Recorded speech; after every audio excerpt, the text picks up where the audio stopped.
Nimesikitishwa sana na huu upumbavu uliofanyika leo, kwamba watu wanaogopa hata wananchi kusikiliza, kwa sababu wanataka msielewe namna mnavyoibiwa, mnavyodhulumiwa, wakaamua wanyime uwanja.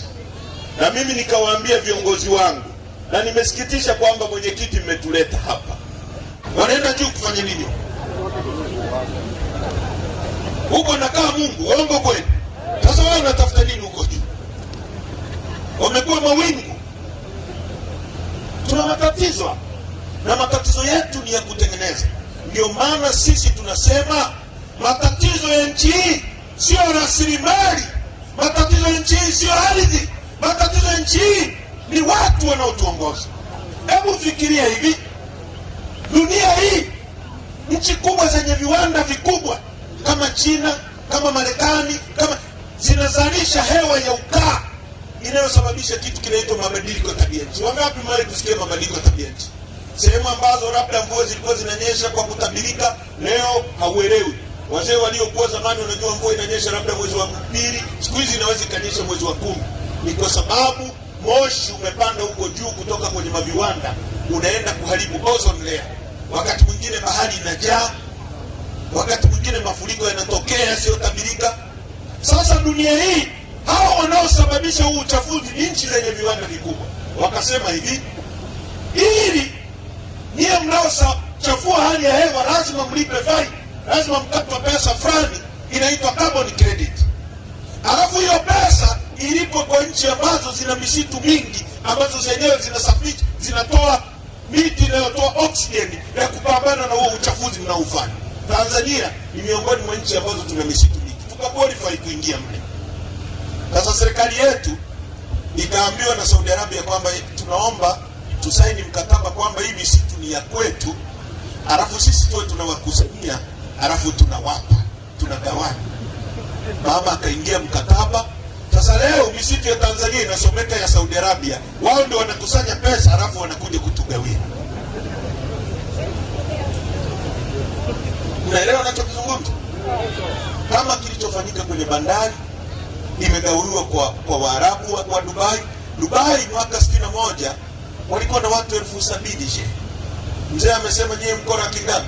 Hii wilaya yenu mko na kinne. Yaani nyie ni wengi kuliko Dubai ilivyokuwa mwaka 61. Walikuwa 70,000. 70,000 mwaka 61.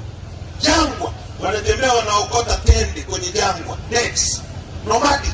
Wamevumbua pipa lao la kwanza la mafuta mwaka 69. Sisi mwaka 62 tuna chuo kikuu. Miaka ya 70 tayari watu wetu wameshamaliza degree. Dubai haina kitu. Leo Dubai wako milioni 3. Sisi tuna bahari, tuna bandari, tuna mlango wa bahari ambao leo Kongo, ili mtu aendeshe gari Kongo lazima lipite kwenye maji yetu. Mungu katupa bure. Ili grade iende Kongo, huwezi kupakia kwenye lori, huwezi kupakia kwenye ndege ukairusha kutoka huko, lazima ipite kwenye maji, kwenye bahari. Tunazungukwa na nchi 8 landlocked: Kongo, Zambia, Malawi, Rwanda, Burundi, Uganda, zote zinatutegemea sisi katika maisha yao. Maji katupa bure Mungu. Wewe unachohitaji ni kujenga gati. Gati ni kama stendi. Meli kiji kapati pale, wewe umeingiza hela. Eti sisi hatuwezi kukaa pale tukusanye hizo fedha. Tumempa Mwarabu wako milioni 3, sisi 63. Hatuwezi. Tumempa yeye na tukusanyie. Si kama mnaelewa. Hivi mnaelewa vizuri nyinyi watu nyinyi? Sasa tukisema tuna matatizo kwenye nchi hii ya uongozi, tunakosea. Mnaelewa kwa nini wanaogopa tusije kuzungumza na nyie? Yanayowatisha ni haya. Sasa kwa kumaliza, ndugu zangu wa Tunduru, haya yote tunaweza kuyarekebisha, na haya yote tunaweza kuyanyosha yakakaa vizuri. Tunachohitaji ni uchaguzi huru na haki na unaoaminika.